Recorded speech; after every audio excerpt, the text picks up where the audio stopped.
Take your drug money and get out, boy. Sarah Mitchell swept the cash off her counter. $800,000 scattered across First National Bank's marble floor. Marcus Williams watched his money fall. 12 laundromats. 20 years of work. Now trampled beneath a teller who saw his hoodie before his humanity. Sarah's heel crushed a $100 bill into the marble. She twisted hard, grinding it down while staring him dead in the eyes. This is what I think of your dirty cash. Her colleague Janet snickered. Security guard Rick stepped closer. Other customers raised their phones. Marcus knelt. He gathered each bill with quiet dignity, never breaking eye contact with the woman who'd just made the biggest mistake of her career. Have you ever been judged so harshly that someone literally threw your money on the ground? 2:47 p.m., 13 minutes until closing. The digital clock above Sarah's station ticked down like a countdown to judgment. Marcus approached her window 15 minutes earlier, briefcase in hand, documentation ready. What should have been a routine business deposit had become a public spectacle. "Sir, we don't process that kind of money here," Sarah announced, loud enough for the entire lobby to hear.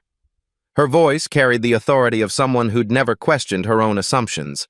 Marcus set his driver's license on the counter. "It's legitimate business revenue. I have all the paperwork."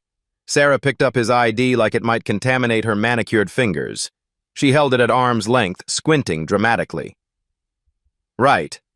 Drug money always comes with paperwork." Her colleague Janet leaned over from the next station. "Another one trying to launder cash?" she whispered, not bothering to lower her voice. Both women exchanged knowing looks. 2:50 p.m., 10 minutes until closing. In the corner, 19-year-old Maya Patel fumbled with her phone. The college student had come to deposit her work-study paycheck and stumbled into something far more significant. Her Instagram live stream showed 47 followers initially, but the number was climbing. "Y'all, this is insane," Maya whispered to her camera. "This bank teller just threw this man's money on the floor and called it drug money, like actual cash money on the ground." Marcus's wallet had fallen open during the confrontation. Maya's camera caught a glimpse of what looked like premium credit cards, but the angle was wrong to see details clearly. A car key with an unfamiliar luxury logo peeked out from his pocket. Sarah continued her performance. Large cash deposits require manager approval for suspected money laundering activities. She emphasized each word like she was reading from a training manual designed by prejudice itself. Manager Gerald Thompson sat in his glass office 30 feet away, visible to everyone in the lobby. His computer screen clearly showed a game of solitaire. When Sarah knocked on his door, he minimized the game and adjusted his tie before emerging. "What seems to be the issue, Sarah?" "This gentleman wants to deposit nearly $1 million in small bills." Sarah's pause before gentleman carried enough disdain to fill the marble lobby. Gerald didn't make eye contact with Marcus. Instead, he addressed Sarah as if Marcus were invisible. "Has he provided proper identification?" "He has an ID, but you know how easy those are to fake these days." 2:52 p.m., 8 minutes until closing, Maya's follower count hit 200. Comments started flooding her stream. "This is straight racism." "Call the news." "Someone get this on Twitter." "This is so messed up," Maya narrated quietly. "They're treating this man like a criminal for having money. Like, what kind of sense does that make?" Security guard Rick Walsh positioned himself behind Marcus, hand resting on his radio. At 53, Rick had worked bank security for 12 years and knew the protocol. But something felt different about this situation. The customer wasn't arguing or causing a scene. He just stood there, collecting his scattered money with remarkable composure. "Sir, we're going to need additional identification," Rick said, his voice lacking conviction. Marcus straightened, bills organized neatly in his hands. "What additional identification do you require beyond a valid driver's license for a legal business deposit?" Gerald stepped closer. "The Patriot Act requires enhanced scrutiny for large cash transactions. We have anti-money laundering protocols to follow."